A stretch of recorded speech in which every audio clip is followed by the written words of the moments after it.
Ladies and gentlemen, good day and welcome to the Q2FY25 earnings conference call of Gateway District Park Limited and Snowman Logistics Limited. This conference call may contain forward-looking statements about the company, which are based on the beliefs, opinions, and expectations of the company as on date of this call. These statements are not the guarantees of future performance and involve risks and uncertainties that are difficult to predict. Should you need assistance during the conference call, please signal an operator by pressing star, then zero on your touchtone phone. Please note that this conference is being recorded. Today on call, we have Mr. Prem Krishnan Das Gupta, Chairman and Managing Director, Mr. Ishan Gupta, Joint Managing Director, Mr. Samveet Gupta, Joint Managing Director, Mr. Karthik Sundaram Iyer, CFO GDL, Mr. Rajguru Begal, President, Rail GDL, Mr. Manoj Singh, President, CFS GDL, Mr. Sunil Nair, CEO and Director, Snowman, Mr. Padmadeep Singh Handa, Chief Commercial Officer, Snowman, and Mr. N. Balkrishnan, CFO, Snowman. We will now directly begin the question and answer session. Anyone who wishes to ask a question may press star and one on their touchtone telephone. If you wish to remove yourself from the question queue, you may press star and two. Participants are requested to use handsets while speaking and avoid Bluetooth earphones or speakerphones. Participants are also requested to limit themselves to 3 questions at a time to give others in the queue a chance and can rejoin the queue thereafter. We will wait for a moment while the question queue assembles.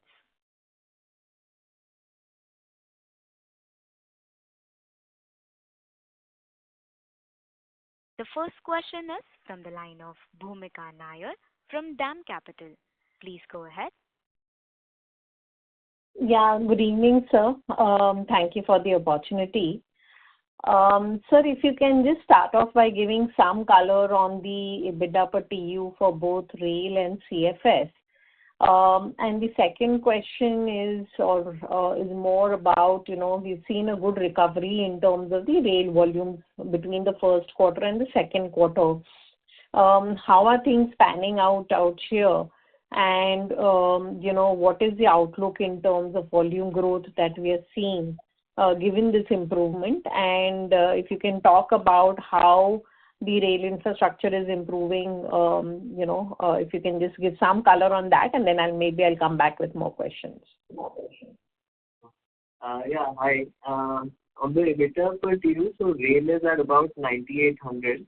CFS, if you look at the pure operational one, it's about 1,200, 1,300. There was some recurring one-offs over there. In terms of overall volume, Q2 is much better than Q1, like we can see in the overall numbers. This is not because the macros have really improved as such, but it's more us increasing our market share in certain markets, especially Ludhiana market. We've increased our market share from about 21% to 27, 28% now last month. There has been pricing correction which has led to this, but we've been able to consistently do over 6,000 TUs over there. In terms of infrastructure, now the latest thing for us is that Faridabad is double stack. This just happened about 10 days ago. So now we're running direct double stack services rather than hubbing it at other locations, which improves the turnaround time, service to the customer, and a slight reduction in cost. Most of the cost advantage had come earlier because we were hubbing it via Gari, but still there is some benefit. So we're looking to increase our market share in this region as well now going forward. So what is our market share from the NCR region? Sorry, I missed that number. You gave some Ludhiana market, right? 21 to 28, if I'm not wrong. Yeah, and NCR has gone to about from 17 to 18%. Okay. Now, clearly there has been a decent improvement in the rail performance, both in terms of volumes as also in the EBITDA per TU kind of bouncing back to that 9,800. You spoke about the Faridabad double stacking just starting off right now. So what are the kind of volumes that we are doing there, and the benefits of the double stack? How can it kind of increase the EBITDA per TU on a blended basis if you can throw some color? And, also on the other terminals as well, how are you seeing the scale up in terms of volumes? So volume is still hard to say going forward what it will be like, but hopefully we can just keep up the Q2 kind of numbers for the rest of the year. It's still subdued overall in terms of the Red Sea crisis is continuing.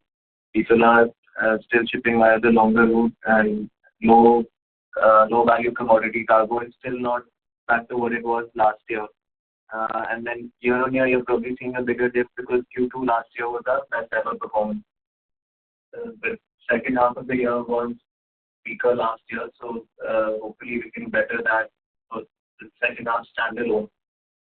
In terms of, like I said, the cost, we were already getting the advantage because we were having it via Gari. So it's a more service level improvement that we can do at Faridabad.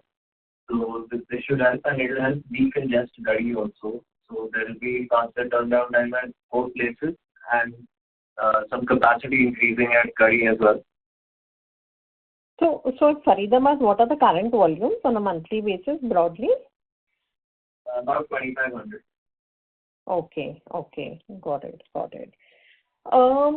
Just secondly, in terms of new ICDs, if you can talk about, I know Jaipur was stuck for some issues out there. What is the progress? Other terminals, we were looking at some, one more or two more terminals per se to drive much more growth in terms of the rail volumes. What is the status out there? Yeah. Hi, Bhumika. Yes, sir. Yeah, good evening. As far as Jaipur is concerned, there are a couple of parcels of land which are not available to us as reported earlier. And yes, sir. we are trying to get some additional land, but again, the contiguity and the difficulty in getting the additional land and the price at which it is available now, it is making it unviable. So for the time being, we'll wait for these two land parcels, to be free from the authorities. So right now we cannot give you a date because we don't know how long will it take to get these land parcels back. So depending upon that, so for the time being, there is a delay, and there's going to be a further delay knowing that these land parcels, without these land parcels, we cannot go ahead and invest in that facility. Secondly, we are looking at some other places, and due to ongoing elections and something or the other is happening. And frankly, the land prices have gone up. So we are looking at one location at least where, we are close to not only identifying, but say under negotiation for the pricing. And if we are able to negotiate, that will be announced immediately. So for the time being, the expansion of the rail is this one, plus whether you can say a strategy, whether now this double stack at Faridabad, we are going to get some additional volumes at our existing locations. So the growth story will continue, but it all depends on the exim volumes, because even today we are on 99% exim and only 1% domestic. Though we have started looking for domestic movements also in particular routes. So that's what the situation is right now. Okay. So right now it will be more about consolidation of the existing terminals and driving efficiencies there, and perhaps some new terminal is still some time away per se, if I understood that correct. Right. Okay. Sir, just in terms of the CFS business, I know we were looking to monetize some of the land parcels. Profitability is clearly dipped out there, but if you can just comment on where are we in the whole process, anything, any progress out there, and from a monetization aspect. We are going through the process, and because of holidays and then now the quarterly results, we will now get back to the process. And with these things, take time. I mean, it does not happen overnight.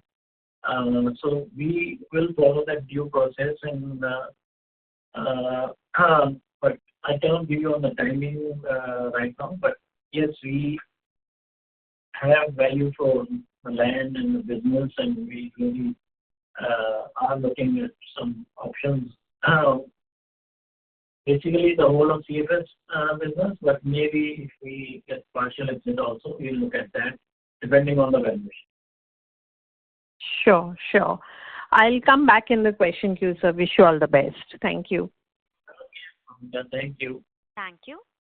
Ladies and gentlemen, you may press star and 1 to ask a question. The next question is from the line of Krupa Shankar from Avendus Spark. Please go ahead. Sir, good afternoon, and thank you for the opportunity. My first question is on the one of the notes which was given in the under the results, talking about LLF fee for Gari facility and about 48 crores of demand from the Northern Railway. Can you speak a little bit more about that, sir? Sorry, your voice is not clear. Sorry, is it better now? Slightly better, yeah. Is this better? Mr. Yeah. Krupa, Yeah, okay. I request you to please use your handset. Yeah, I'm on handset now. Yes, sir. Please go ahead. Okay. So I just wanted to check on the commentary in the results about the demand for Gari facility from Northern Railways regarding land license fee to the tune of about 48 crores. Can you just highlight a little bit on that front, sir? What is exactly the issue over there? Yeah. Yes, the issue has been going on for the last 12, 13 years, but we just made a note to the council. We've already been taking the provision for the difference in amount that Railways is claiming. There's one land parcel in Gari basically where there's a differing opinion between us and Railways on what the start date was and what the amount being charged for it is. So we are paying according to our calculations, but this is a routine ongoing matter. Don't have any idea when it will get resolved by as such, but we're not too worried about it.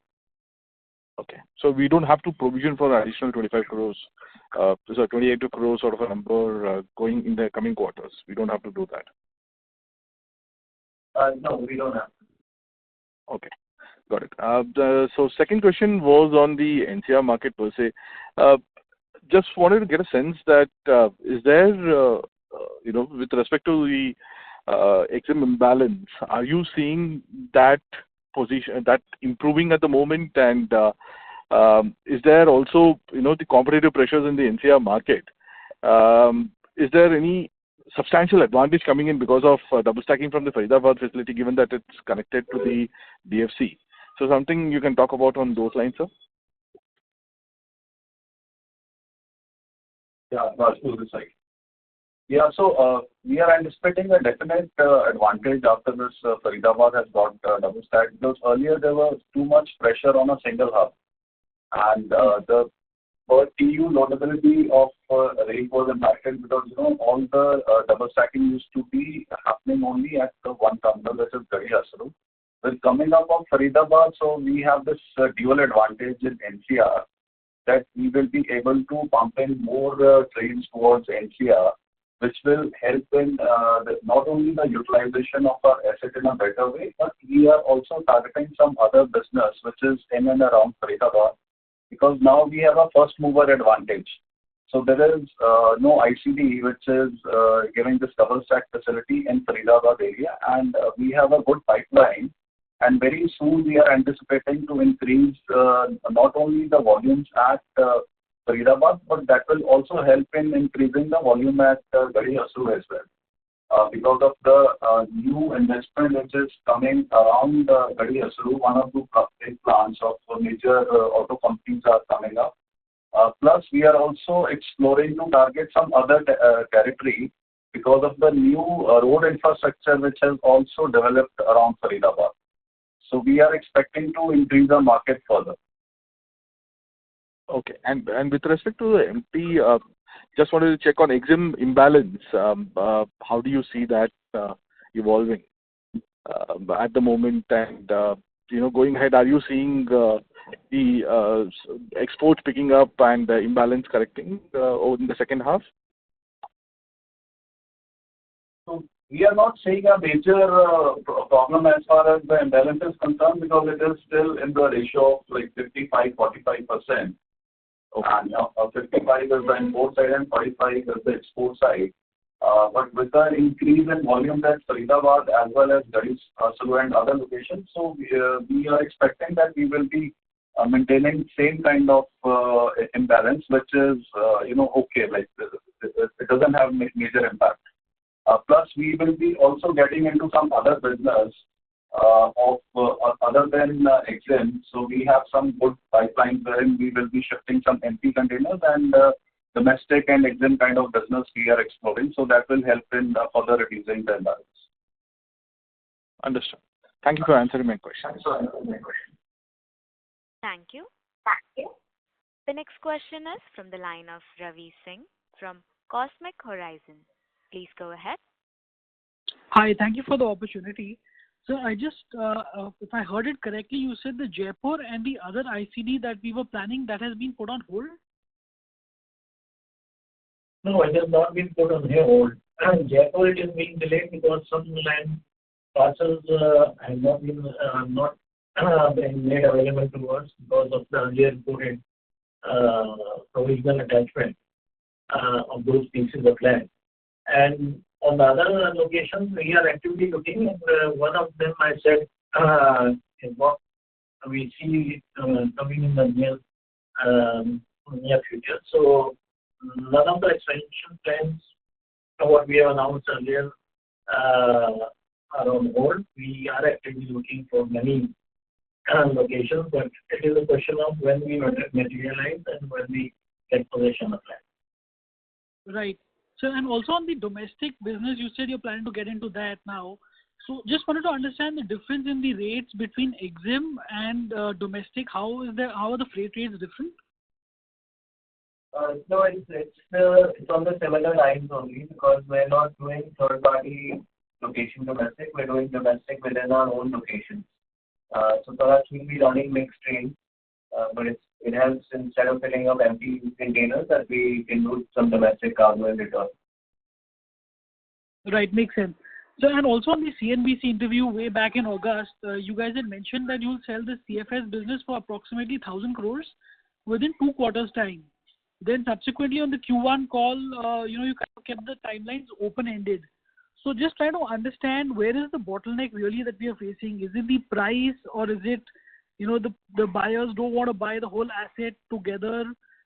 Some light on this, and also if you could give us some sort of an outer limit so that we can model, say FY26 end or FY27 end, some sort of an outer date by which you could sell this business. Well, you cannot say for sure when we could sell, because presently we have just compiled the assets, which means the land and the ownership and the assets built on that and the business over there. So, like I said earlier in this call, that due to the holidays and due to quarterly results being announced today, so we'll be getting on to business with contacting the potential buyers. So, but these things, first is we have to find a buyer. Second is we have to find the right value at which we are willing to exit. So these are open-ended. I cannot give a time frame whether it will be before the next quarter, 6 months or 1 year, and whether it will be all 5 CFS or these things. This will go along and along whatever the market trends are, and people investing in, willing to invest in this business. So we will, keep the investors informed on a regular basis if any development takes place, and further development takes place. Right. Thank you and wishing you all the very best. Thank you. Thank you. The next question is from the line of Yash Tanna from iThoughts PMS. Please go ahead.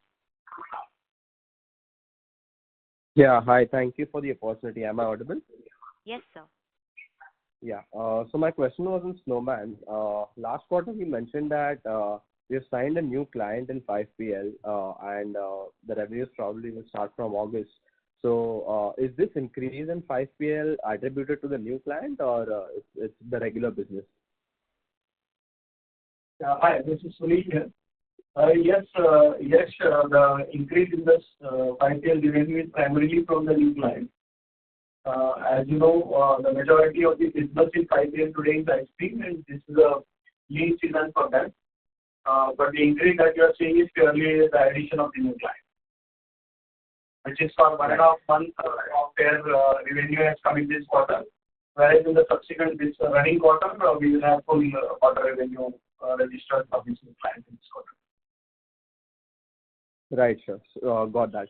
And on the margins front, last quarter we alluded the margin drop to certain one-off costs. And this quarter, again, our margins have dropped Q1Q. So if you can explain a bit if in terms of profitability, is this the bottom or we're yet to see some impact? And also, if you can call out the reasons segment-wise for the margin drop.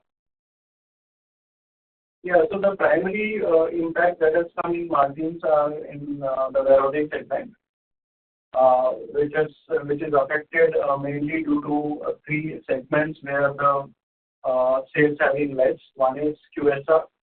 So all the QSRs in the country are struggling a little bit with respect to their business. That has impacted us as well. Their handling has been quite minimal. Due to the lean season, there has been some impact in ice cream. And there is also the seafood exports have slowed down a little bit due to the pricing issue in the international market. So these are the critical reasons. Right, sir. So maybe our realizations have dipped year on year and Q1Q. Is it for the warehousing piece? Yeah, realization per pallet is on the right track with just a couple of percentage here and there. Okay, and when do we expect this to improve?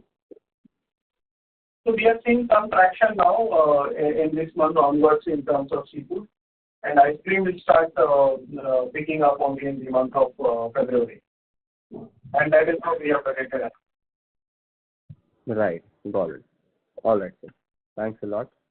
There's one question on Gateway. So one of our peers have mentioned in their call that they will do double stacking to one terminal somewhere in Varnama, which is just 400 kilometers away from JNPT, and hence they are going to double stack a significant volume that will be for JNPT before JNPT commissions on the DFC.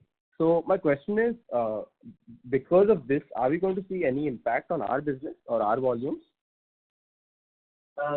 So we've been following this model for quite some time. Ever since Viramgam started, we were the first ones to do this.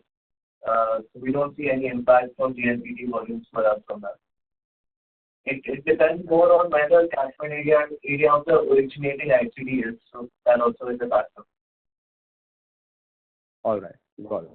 All right. Thanks and best of luck. Thank you. The next question is from the line of Amit Dixit from ICICI Bank. Please go ahead. Yeah, hi. Good afternoon, everyone, and thanks for the opportunity. Just a couple of questions from my side. The first one is, if I look at the CFS realization, that has shown a significant drop, and if I compare it with any quarter. So just wanted to explore reasons for that and whether it is one-off, what kind of outlook do we see going ahead for this division? CFS margins are under pressure. Revenue, but it's not that big of a difference. From the EBITDA level, there is a drop because Bombay also, especially is a 25-year-old facility. We are revamping it, so there's a lot of R&M going towards that. You must be seeing we have a bunch of legal matters going on with Punjab government, so there's some arbitration-related costs again that is impacting the P&L. If you look at it pure operational basis, the dip is not as much, but competition is there, and every day we need to keep re-evaluating and seeing what kind of pricing we're working on. Labor cost is also exponentially high in Nhava Sheva, especially as every 3 years it gets renegotiated with everyone at exorbitant level. So those are the factors basically coming in. Yeah, that is on cost side, but on revenue side, is it the increased competitive intensity that has caused our realization per TEU dropping below 7,000? Yeah. Basically, there's 35 CFSs, so and DPD is also increasing. So ground rent is actually going down. That is a general trend that's been happening for the last few years, and HFT rates are also slipping a little bit. And now we are recognizing revenue net of the discounts. So that is why the revenue might be less compared to last year. Right. Yeah. Sorry, I forgot to mention that. 20 crores is just a change in accounting standard. That was shifted from gross revenue to net revenue. There were some discounts earlier which you were counting as part of net revenue, but that's gone away. If you take that out, then the dip in revenue is actually only 3 crores. Got it. Yeah, sure. The second one is on Kashipur. So maybe I missed your prepared remarks earlier. So I am asking it maybe again. Could you let us know the kind of business at Kashipur? How is it ramping up?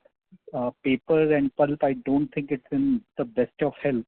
So what kind of ramp up expectations do we have from there in the near term? So we're not, as of last quarter, we're not sharing individual terminal-wise data anymore. But Kashipur volumes have a lot of scope to increase. There are some key customers that we won, and we'll probably see the impact coming in Q4. Q3 is also a bit of a slowdown as it's a waste paper heavy dependent market, and most of these mills go on most of these plants shut down for maintenance during Diwali. So we should see improvement there from Q4 onward. Okay, that is very helpful. Thank you. Thank you. The next question is from the line of Kevin Gandhi from CapGrow Capital Advisors LLP. Please go ahead. Hello, sir. I hope my voice is audible. Yes, sir, you're audible. Yeah. Sir, since last 2 to 3 quarters, we are seeing the rail freight realizations going up by almost 8 to 10% each and every quarter. So just want to understand the reason behind that, the rail freight realizations. Thank you. So probably if you're looking on year-on-year volume, it's on the busy season surcharge that has come in. So approximately 2,000 to 3,000 rupees per TEU, it's gone up on the revenue side. Okay. And so sir, actually wanted to understand the reason behind that. So like due to the cost being increased, or are we seeing lesser of the competitive intensity that we are actually able to raise the prices? No, I just mentioned that the busy season surcharge which railways put in, which is approximately 10% of the rail haulage charges that we pay. In September 30th last year, it was implemented, and now it's there for the full 12 months. So last year it was only there for Q3, Q4. So this year it's there in Q2. If you're looking at a comparable number, it wasn't there last year. That's probably the difference in the revenue per TEU that's coming. Competition intensity is there. So discounting has actually gone up for us. But we've handled more TEUs than Q2 rather than Q1. So you'll probably see some effect of that also. Okay, sir. Got it. Thank you. Thank you. The next question is from the line of Nihal Shah from Prudent Corporate Advisory. Please go ahead. Hello, thank you for the opportunity. So we know that last year the second half saw the impact of the Red Sea issue, and now we are heading there. So given that soft base, how much of a growth can we see in the second half? Because if we compare the second half of last year and first half of this year, the volumes have remained the same. So can we, going ahead, estimate a higher volume, or it should remain at these levels? Because Q2 has been better than Q1. Yeah, so it's hard to say, but the Q2 trend, if it continues, then H2 will be higher than H2 last year. So that is something we're hoping for. But because Q1 was low, we're not sure what the year-on-year for the full year will look like. But hopefully this positive trend continues and we should see volume uptake from here. Plus, we're taking some more corrective action in certain markets where our market share is low. So even if the macros aren't growing, we should see our market share increase. Okay, and so does this also mean that if the market share and the revenue increase, does that give a positive impact? Does that have a positive impact on our EBITDA per ATU as well, which is, I guess, suffering in the last 4 quarters? So EBITDA per TU at this level is probably quite healthy for us. And with Faridabad coming in and double stacking increasing, that is some uptick can be there. But we will have to also pass on some discounts to gain more market share, which we've done in Sanewar. So while EBITDA per TU might go down slightly, our overall EBITDA as a whole will go up. Okay, and on that, so what was the portion of double stacking in this quarter?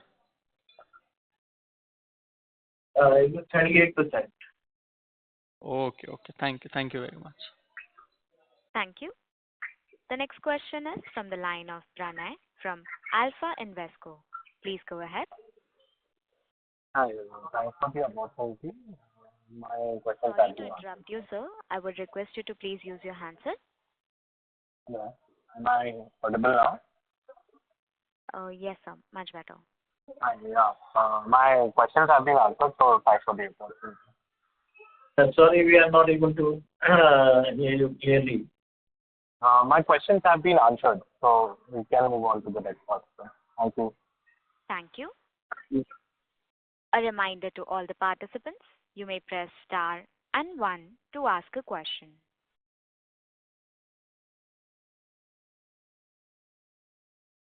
Ladies and gentlemen, you may press star and 1 to ask a question. The next question is from the line of Aditya from Kotak Securities. Please go ahead. Yeah, hello everyone, and thank you for the opportunity. My question was more on the double stacking number, which is 38%. Could you give us a sense of where did this number kind of peak out in the recent past, and how can we aim to go back at the same levels? The highest I think we did was about 44-45%. So it should improve now with Faridabad being direct double stacking. We've also started focusing a bit more on 40 feet volume, especially on the lightweight side. There are still small, most of the restrictions have gone away, but there are still some restrictions on double stacking combinations which have been in place for the last year and a half or so. That's why the number is slightly lower, but the industry is taking that up with railways.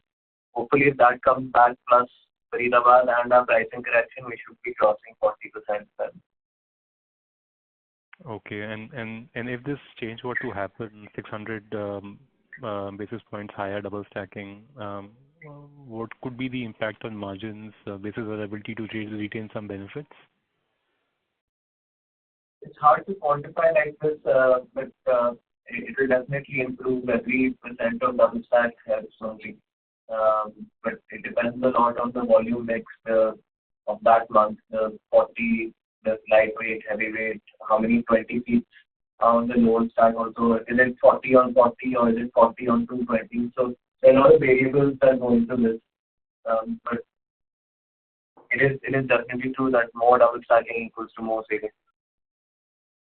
Understood. No, okay, so maybe I'll probably kind of put this in a different perspective. See, our margins obviously are where they are, and double stacking is one endeavor.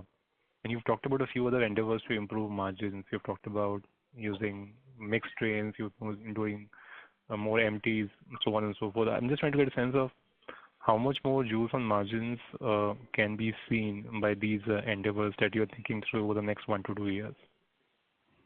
So we have given when full DFC is under is already there till Bombay, that 10,500 to 11,000 EBITDA per TU is something which we can look at.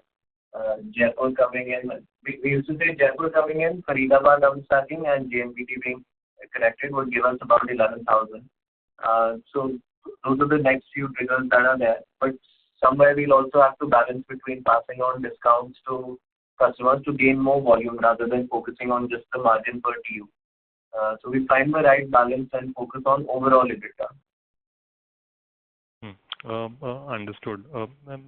The other question that I had was from a competitive perspective beyond concall, which are the other players, if any, who are kind of starting to challenge your market share, and who would those names be, and which all markets are seeing an increase in competitive intensity?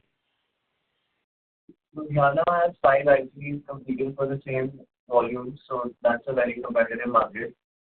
In terms of Gadi, we are uniquely positioned where Gurgaon is only one other competing terminal. Faridabad also has 3 terminals overall, but then if you include slightly going up to say 50, 70 kilometers, there will be 5 terminals there. So those are more competitive than say Gadi or Kashipur for that matter. Understood. Maybe the last question from my side, the CFS sale of assets, whether partial or full, is this an event that one can think through happening over the next 6 to 12 months, or can it take much longer than that? It's very hard to say. I mean, we're kind of, like you said earlier in the call, we're still evaluating. We'll start speaking to some people, and maybe we can let you know in three months, next call or the call after that, we'll have a better update for you. But it's not going to be a quick process. So we don't see anything happening within this financial year for sure. Okay. Just on the cold chain business, obviously the company, I think, continues to kind of add stake over there.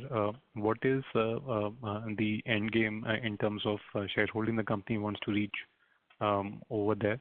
And if you could kind of just update us once again, as in what's the rationale of using the cash of the company to kind of buy a stake inside Snowman?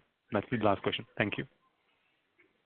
We are acquiring the shares, on the keeping of acquisition. So last financial year we acquired 5%, and similarly we can acquire up to 5% this year. That will take us a little above 50%. So one is that from an associate company it becomes a subsidiary. Second is Gateway cash flows are healthy and they are in a position to acquire these shares in the keeping acquisition. So it's a gradual process. We are not putting in money at one go. And we see that going forward, Snowman has a very good potential with revenue as well as profit growth. So it makes sense to increase our stake to this level. And I cannot say for the next year, but 50% is the minimum that we will, above 50% is the minimum that we will achieve this year. Got that. Thank you for the responses. Those are my questions. Thank you. Before we take the next question, a reminder to all the participants, you may press star and 1 to ask a question.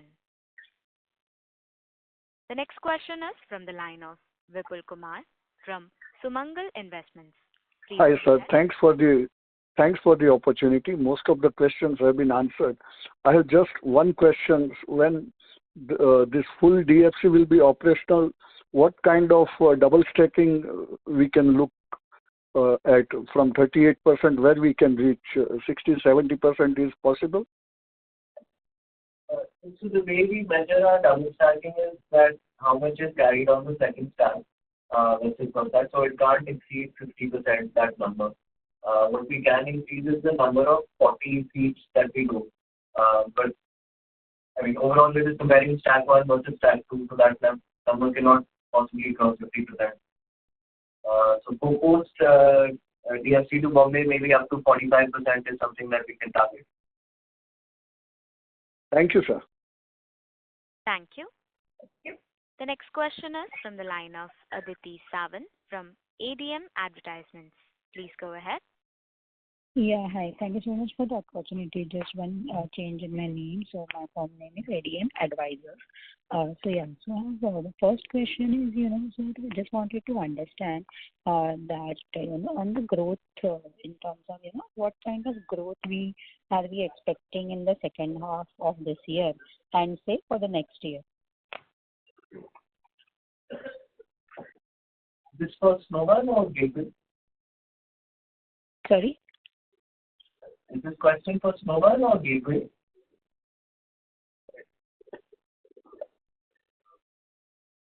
On a consolidated basis. For rail, we are expecting some growth in the second half, but by how much we can't really say.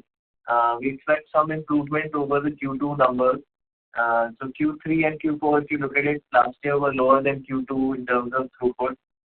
So we should see some improvement there. Yeah. So as I mentioned earlier, some of the 5PL customers are just onboarded in this quarter. So we expect those revenue for the full second half of the year. At the same time, our Lucknow project is up and running now. It was made functional a couple of weeks back. So that will also be put in function. Next month, which is December mid, we will have our Kolkata facility also functional. And by Jan end, we'll have our Krishnapatnam facility functional. So putting all these together, we expect a reasonably good growth over first half of this year in the second half. Okay, sir, got it. And the last question is like post Faridabad, double stacking. So what would the overall impact on our business, if you can just give some idea? This only happened about 10 days ago, so we'll wait and watch, and by next quarter, we'll give you some more details on how it was able to improve our overall operation. Sure. No issues, sir. Thank you so much. That was helpful, and all the best for the upcoming quarters. Thank you. Thank you very much, ladies and gentlemen. That was the last question for today. Participants that have missed out due to time constraints can reach out to the management and SGA for Gateway District Park or Churchgate Partners for Snowman Logistics for any further information. With that, we conclude this conference. Thank you for joining us, and you may now disconnect your line.